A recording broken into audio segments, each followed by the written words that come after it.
کم سړی چې روزانه سل پیری پیغمبر علیه صلوات و سلام باندې درود شریف وای الله پاک به د انسان ته درې فائدې ورکړي ډېرې زیاتې غټې غټې فائدې به ورته ورکړي. بسم الله الرحمن الرحیم. شروع کوم د ډیر زیات بخونکي او د ډیر زیات مهربان رب په نوم باندې. السلام علیکم ورحمت الله وبرکاته. امید در کوم چې تاسو ټول په ټیک ټاک کې د صحت نه خوند او مزه اهلی. الله پاکم خوشاله آباد ساته. نن چې کومه زمونږ وظیفه ده د ډیره زیاته زبردست او اعلی وظیفه ده، ځکه دا وظیفه په پیغمبر علیه صلوات و سلام باندې د درود شریف متعلق ده. فرمایي چې کوم سړی پیغمبر علیه صلوات و سلام باندې درود شریف وایي نو فرشتې پر ځمکه کې ګرځي او دغه درود پیغمبر علیه صلوات و سلام ته پیش کوي چې پلانکی د پلانکي زوی پتا باندې درود شریف وایي.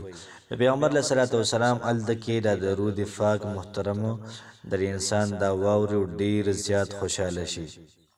نو څونه چې موږ په دوانو جهانو سردار باندې درود پاک وایو دومره پیغمبر علیه صلوات و سلام دا محترمو خوشحالیږي. نن چې کومه زمونږ وظیفه ده درود شریف حواله سره ده. کم سړی روزانه سل پیری درود پاک وایي فرمایي چې الله پاک به د انسان ته درې فائدې ورکړي. لومبۍ فائده دا شوله چې دا سړی به محترم منافق نه مري، دا سړی به منافق نه وي، براءت من النفاق دا به وي، دا سړی مکمل د منافقتوب نه دا بری وي. او یاد ساتئ چې ان المنافقین فی الدرک الاسفل من النار، منافق ته الله پاک ډیره زیاته سخت سزا ورکوي. منافق به د جهنم په غلاندې درجه کې محترم دا وي. د کافر نم د منافق سزا دا سخته ده. نو کوشش وکړو چې دا درود شریف وایو چې موږ او تاسو الله پاک د منافقت نه دا محترمو دا لر کی او دغه رنګ الله پاک د موږ او تاسو ټیک ټاک صحیح مسلمانان کی. او دویمه پیدا محترم دا ده چې الله پاک به د انسان د جهنم نه بچ کی.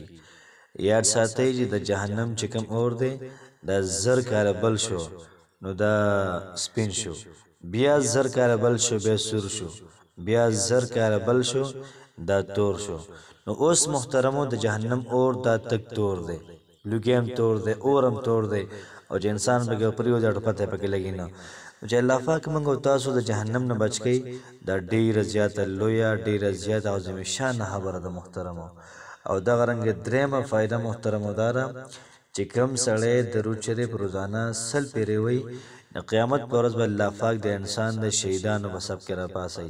نو شهید مقام د شهید مرتبه د تاسو ټول ته فتح ده. نو کوشش محترم ودا وکړو چې منګه درود په پیغمبر علیه صلوات و سلام دا ډیر زیات وایو چې الله پاک زموږ او تاسو بهانو کی. دغه رنګ الله پاک موږ او تاسو ټول د منافقت نه بری کی، الله پاک موږ او تاسو ټول جهنم نه بری کی. او دغه رنګ د قیامت پر ورځ به الله پاک موږ او تاسو ټول د شهیدانو په سب کې راپاسي. الله پاک مو خوشاله ساته. السلام علیکم ورحمت الله وبرکاته.